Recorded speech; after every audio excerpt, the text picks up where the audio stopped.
The following podcast is sponsored by Structure Tech. And we are going to talk about what we call a timeline for house issues. So on the naughty list of things that houses can do to us, we've got a list that's a good 20 or 30 long here.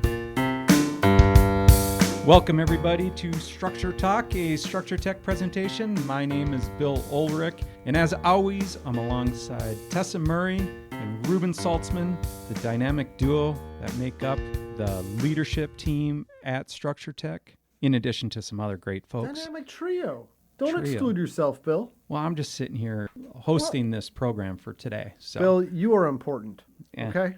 There's a lot of Thank you. people on our leadership team. Yes. Yeah, there's a lot of them. Yeah. all right, okay. Yeah. So all the really important people are here right now. I'm just kidding. Oh, God. Welcome to today's episode, and we are going to talk about what we call a timeline for house issues. So on the naughty list of things that houses can do to us, we've got a list that's a good 20 or 30 long here. And then Ruben, at some point in the past, has gone and he's made this wonderful graph that tells all kinds of stories of when you would find these issues in a house. Yeah, at least made an attempt at it. I'll share the history of this. Tessa and I have been teaching a ridiculous amount of CE classes to real estate agents. And yeah, air fist bump. We can't touch fist quite from here, but we've been teaching a lot of these classes. And we had an agent during our old houses class say, man, it'd be really nice to just have a timeline of all these things you guys are talking about. And I've been wanting to do that for a long time. And finally, I just said, all right, yep, you're right. Let's get it done. I have no idea what this timeline is called or how to do it, but I know what I want it to look like. So I had to find some examples. I had to chat with Brian Schultes, one of the inspectors on our team, who is our IT czar. Yeah, our among IT other guy. things, too. Among other things. He does a lot for us. He's also a part of the group that's really important. So Everybody's really important. I know. I'm just teasing. But I was he- just trying to make fun of me, actually. So. Well done. But apparently this is called a Gantt chart, Gantt. Little bit of trivia there, according to Brian. That's what this is. So we put one together, and it's not a perfect science. I mean, with all of these things, you can have these defects that happen before our timeline, after our timeline, but this is our best estimation. There's always going to be outliers. Yeah, always, Yeah. always. But I thought, it might be fun podcast fodder to go through this timeline. I already created a video that'll be on our website. It'll probably be on our website by the time this podcast airs. But I mean, the videos I try to keep kind of tight. I didn't go into any explanation of what any of this stuff was. And as long as podcasts are a little bit longer format, I thought it might be fun to kind of discuss some of this stuff. Yeah, definitely. Yeah, and it looks like it's a beautifully put together in alphabetical format with some numeric here at the beginning. Let's start at the top of the list. 9x9 floor tile. Yeah. Tell us about these things. Why do they exist? When would you typically have seen a contractor install this material in a house? Well, the 9x9 floor tiles, it's on the list because they're known to contain asbestos. And so a lot of people are concerned about health effects with 9x9 floor tiles being in their house. And from what we understand from the specialists we've talked to about, asbestos and air quality, we've been told that it's not a concern, Yeah, right? that's right.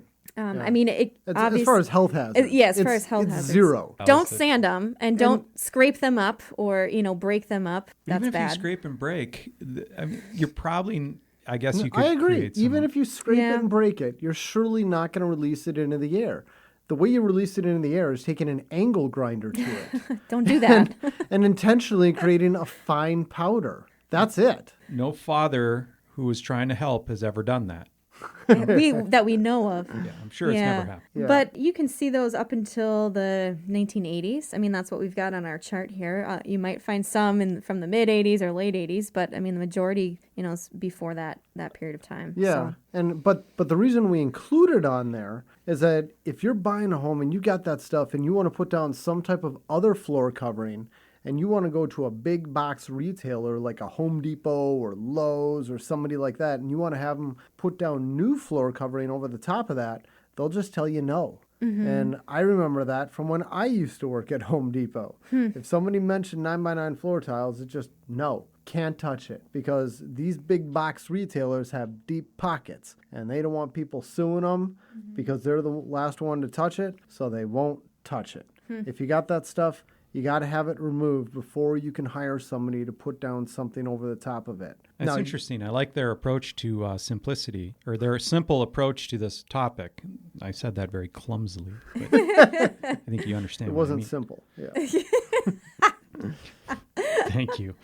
Appreciate That that. Snickers didn't help you out. did it? Yeah, well, I turned back into me after being a bulldog earlier. Okay, so moving down the list here, aluminum wiring. You got a barcode for this too. Yeah, we said mid-1960s to mid-1970s. Aluminum branch circuit wiring is probably one of the worst things we can find as a home inspector in terms of just, safety issues and cost to fix it. So it's mainly something that was used, from the mid-1960s, mid-1970s, but I've found it up until the late 70s. I think I inspected a house built in 1978 with it. Wow. And, to be more specific on this stuff, there was a really bad alloy of aluminum that expanded and contracted a ton.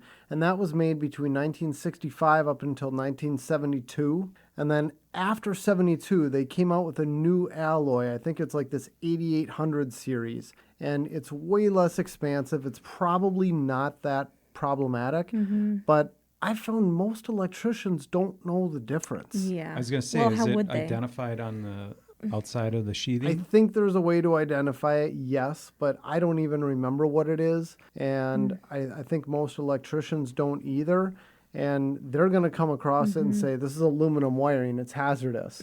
So when we find it as home inspectors, we don't try to make that determination. We say, it's aluminum wiring, get an electrician to look at it, let them tell you it's safe or not. Yeah. So for this chart, I just said mid-70s, but we could say mid to late 70s, I guess, Tess. Yeah. Yeah. All right. Then you have asbestos on here. What are we talking about there? Well, I just put asbestos general. We already talked about 9x9 floor tiles, and there's a few other asbestos topics in this list here we'll come across later in alphabetical order. But asbestos was never officially banned or outlawed. You could still have a manufacturer putting asbestos in products today. I think we did a whole podcast on asbestos once earlier last year or maybe this year. I don't know when, but I'm pretty sure we did a podcast topic on that. And asbestos has been found in thousands of building materials. If it's not made out of wood or metal, it may contain asbestos. So we said, probably anything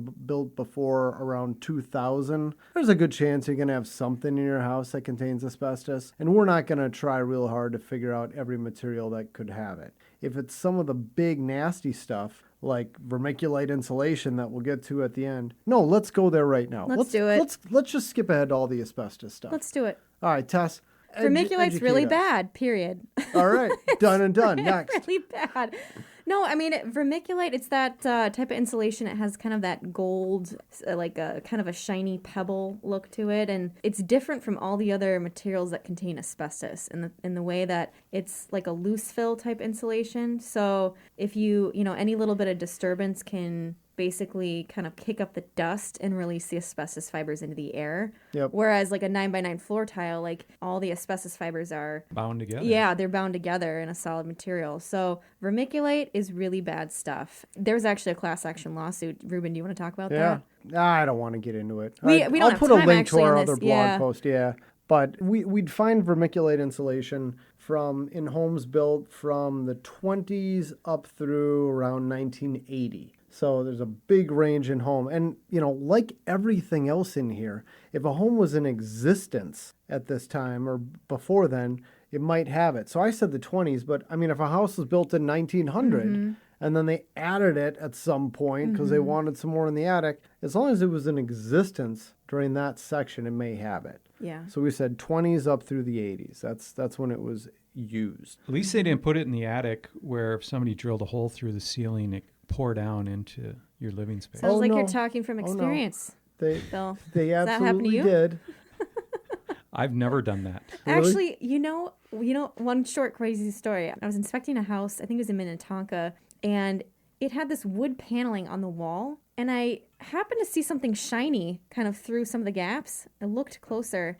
The walls were full of vermiculite insulation. It was a balloon wow. frame house, and attic had it, and the walls had it too. Oh, crazy. The whole house. Man, don't open those walls up. Oh my gosh. Leave it alone. Okay, so what else is on the list of asbestos? I mean, I see transite ducts. We've talked Yeah. about those in the past.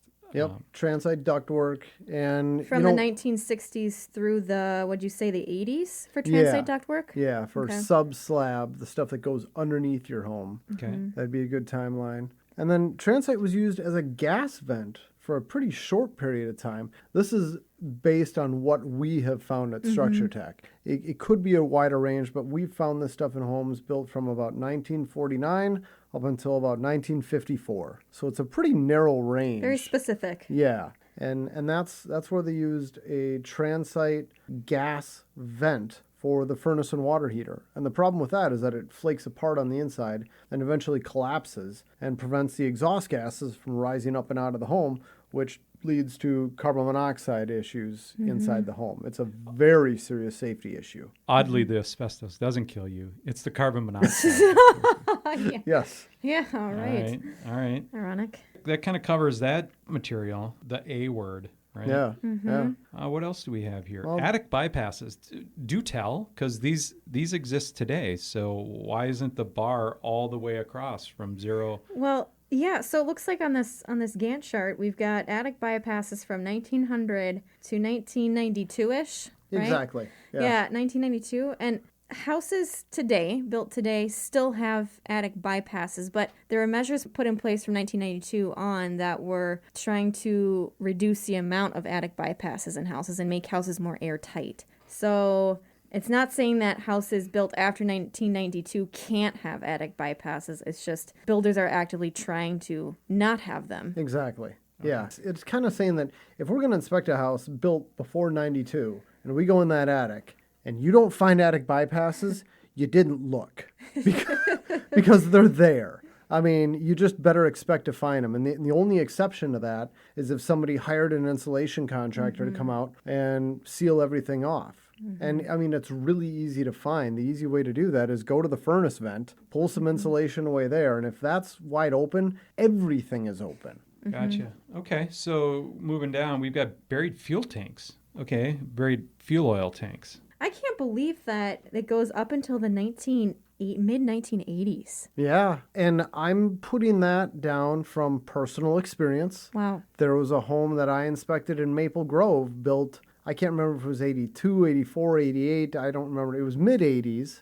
And it had a buried fuel oil tank there. Wow. And I mean, I saw the pipes sticking out and I was kind of scratching my head saying, I don't know why this is. Well, a little bit of history on the home would have turned this up. Turns out that there was no natural gas for that street Oh, until 4 years after the home was built. So Wow. it's the only way they could have heated the house. So you get some of those outer ring suburbs, and if it's some of the first houses in that development, they may have fuel oil. would Now, you consider that an Easter egg? finding a fuel oil tank, probably. That's one of those fun little finds. It always that- feels real good when you identify one. Yeah, because it's one of those things that could be really easy to miss. Yeah. Right. So do you remember what municipality that was in? Maple Grove. Yeah. So you never look for it. I wouldn't have I think thought that's to an look Easter for egg it. all day. Yeah. Yeah.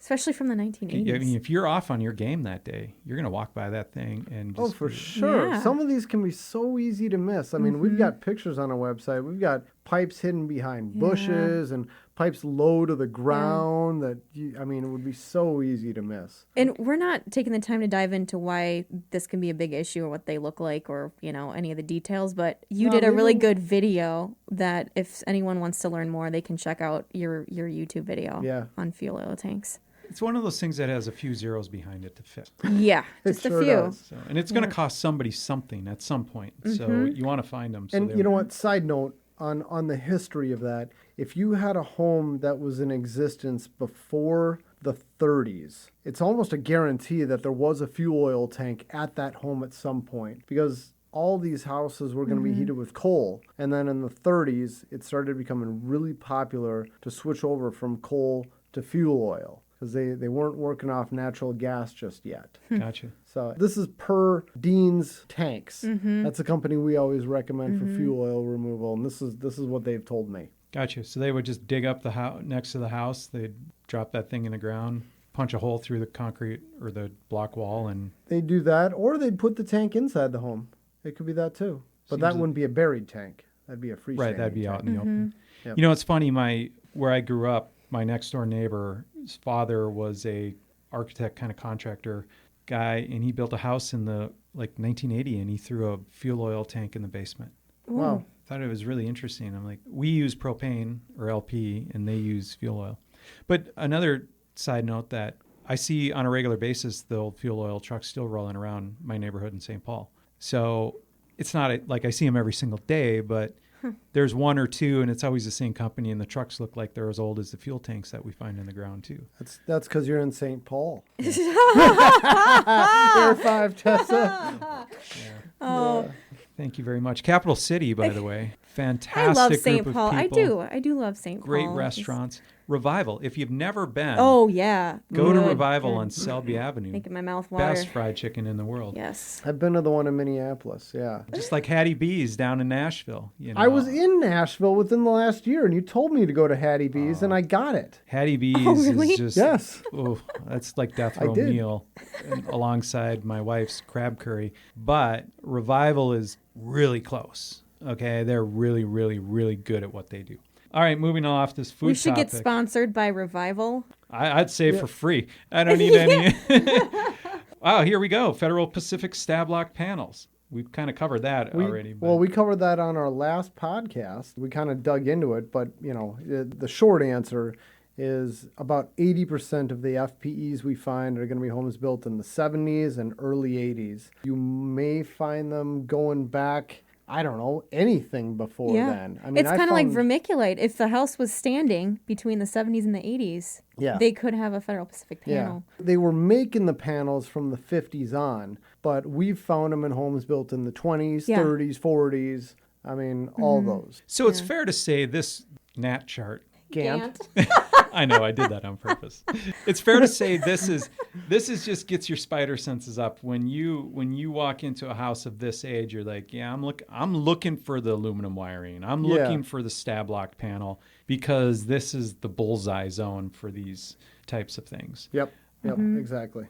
Okay, we're down into the G's: galvanized drain lines and water pipes. Yeah, they can be problematic. The main issue with them is they'll rust and corrode from the inside out, and eventually, won't have good water flow anymore. You can't do your laundry, and you can't take a shower at the same time, or your drains get slow, and the only fix is to replace them. So, what do we have here? Up until the 1960s? 1960. So, Yeah. anything before that, pretty sure that you'll find galvanized piping Yeah. material in a house. Yeah, for drains, I mean, that's going to be about it. That's what was used. For water distribution piping, we started using copper right around 1950 or so for water pipes. So if you had a home built before 1950, it's almost a guarantee you're going to have galvanized steel pipe. If it was built after 1950, you may have copper, you may have galvanized steel. After 1960, you wouldn't have galvanized steel anymore. All right. Well, as long as we're on the topic of piping,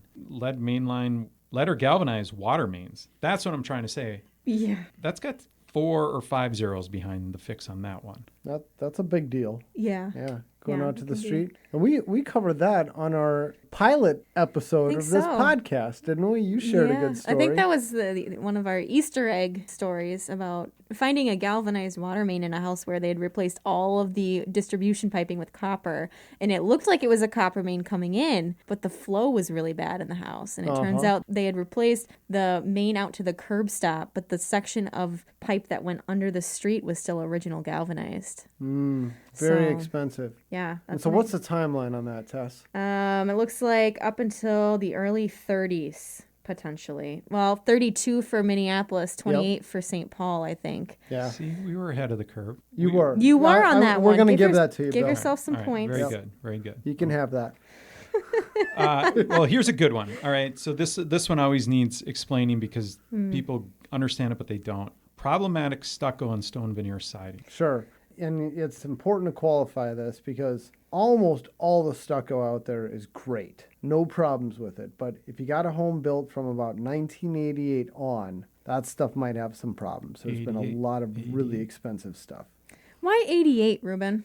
Well, I'm going by what Wayne, one of the moisture techs and home inspectors here at Structure Tech, has told me. He said that's when they started using moisture barriers. I didn't know it was such a defined detail, but whenever I say about 1990 or so, he's always quick to know, 88. Uh-huh. So he's the moisture tech. I'll go with what he says. Yeah. Well, because I've recommended intrusive moisture testing on houses that are like mid-80s that have kind of a stucco with defects with installation and missing flashing and all that. And it's not to say it can't happen at that age of home. It's just our concern is not nearly as high. Those Gotcha. houses are generally better. Okay, so we're going to lump these two together, radon and sewer problems, because there's a very long bar near both of these. I added this to make it really clear that there is no defining line. That bar starts at the beginning of a graph and ends at the end of the graph. Okay. These are not age-sensitive issues. You can have sewer and radon issues at any age of home. Okay, no further discussion necessary. Stucco-covered chimneys do tell, and this is actually quite a short bar. So Yeah, from the 20s to the 40s, watch out if you have a stucco-covered chimney. A lot of chimneys built around that time period were made with like a limestone brick. And limestone's really porous, and when you cover a porous brick with a reservoir cladding type of siding material, something that holds water like a sponge, well, then that brick will just deteriorate over the years. And so we had our own. Did we talk about stuff? Did we talk about stucco-covered chimneys in a past podcast? I don't remember. I don't we've had think so many conversations about this topic. Yeah, I don't know if we Inside did. and outside of a studio, it all Okay. kind of blends together. Right. Well, if we haven't, we should dedicate a podcast to that and at least You're link right. some of the pictures to what these chimneys look like on the inside, because there's several examples throughout the Twin Cities of what these chimneys look like. We've got So pictures. many. You wrote a blog about it. And it is so expensive. Yes. Well, and you can always tell the ones that were fixed because halfway up the stucco, the brick starts. You'll see a new top Yeah. with the original stucco base. Yeah. Correct. Yeah. They just, I mean, these chimneys are just crumbling on the inside behind the stucco, and you just can't see it. So if you're driving around a city, like an old part of a city, and you see that, that's why.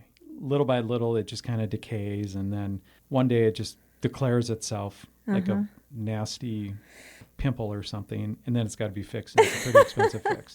Yep. All right, and then the last thing on our list is ungrounded outlets. Nothing I even would put on the list as a big problem. Why did you add ungrounded outlets to this list? Well, because it wasn't required to have grounded outlets throughout homes up until 1962. That's when the electrical code changed. So if we're inspecting a home built before then and you got 3-prong outlets everywhere, our concern is much higher, and we find a lot more ungrounded 3-prong outlets on homes that are built before 1962. After then, even if you do have an ungrounded outlet, you're surely going to have wiring inside the wall to properly ground the outlet. Sure. So that's why we got that dividing line there. All right, so we're going to post this document up in the show notes. Is that correct? Or are you going to share this with everybody? You know, so they can- we will put this chart in the show notes for Okay. sure. Okay. But we'll put a link to another blog post that I will have published by the time this goes live. And that's going to be filled with links. So if you want to learn more information, like what's the deal with ungrounded 3-prong outlets? I mean, we're just glossing over them. And I've blogged about all of these things. Okay. So you can click a few links and you can get a ton more information on any of these topics that we're talking about. Okay, so then real estate agents out in the field can just bring this chart along and they just go right down and be like, what's the year? Oh, Here's let's where you look may around. have it. They'll Yeah. never want to sell an old house again. We've been told that after we teach our old houses class. Yes. Yeah, I'm selling whatever is available. There's no accounting for taste. People choose what they choose for a variety of reasons, and least of which is not on this list. Location. Now That's we right. can see me pointing, but That's I true. did point each time I Oh, said. and you know what, Bill? I think we skipped over one of them, which was knob and tube wiring. I think Oh. we jumped into something else. And knob and tube wiring, this is a tough one. I haven't found knob and tube wiring at a single home built after about 1940. And I had put that in our timeline, and I had this timeline vetted by the inspectors on our team. And Eric pipes in with, I just inspected a house last week built in 1959 with knob and tube wiring. And so right away, I mean, my internal response is, no, you didn't. They weren't using knob and tube in 1959. So I had to look up the house, what's the address? Let me see. I pulled up the photos. Sure as all get out. I looked at all his photos. There is knob and tube wiring in the walls, in the attic, in the basement, and it is straight up knob and tube wiring. Is And it the house was built in possible? 59. Is it possible that 59 was a typo? Somebody hit the 5 instead of the 2? That's what I think. I have to admit, Ruben, I did the same thing you did Yeah. when he said that, and I looked at the pictures of the house. I swear to God, like the floor joists in the basement looked old, and the style of the Yes. house looked like it was built in the 1920s. Like, could they have moved a house and put it on a new foundation, or could they have done a typo with the age it I was don't built? know. I question that. I wondered the same Yeah. thing, and I went to the county records, and that also said 59. So I couldn't punch a hole in this one. That's weird. That's the only That's one, an though, outlier. right? But, yeah, but that's an outlier. my point is, I didn't include that in this chart, and I bring it up to say that this chart is not 100% perfect. There's going to be outliers, but generally knob and tube before the 40s. That's a lot of knowledge stacked in this one document. I hope so. Good stuff. And for anybody listening, if we got any of these wrong, feel free We'll to hear leave a about it. comment. Yeah, we don't claim to be perfect. Feel free to write us in the comments. And it might vary per region on some of these things. I'm sure it does. So we're talking about Twin Cities, but Yep. I mean, Yeah, or the upper reaches of Yeah. this great country. So, all right. Well, this has been fascinating. I feel like you could equip a lot of real estate agents with some pretty golden nuggets to walk around with. So, awesome. You've been listening to Structure Talk, a Structure Tech presentation. My name is Bill Ulrich, and we will catch you next time. Thanks for listening. For more information on how we can provide you with the right information about your home before you buy or sell, contact us at structuretech.com.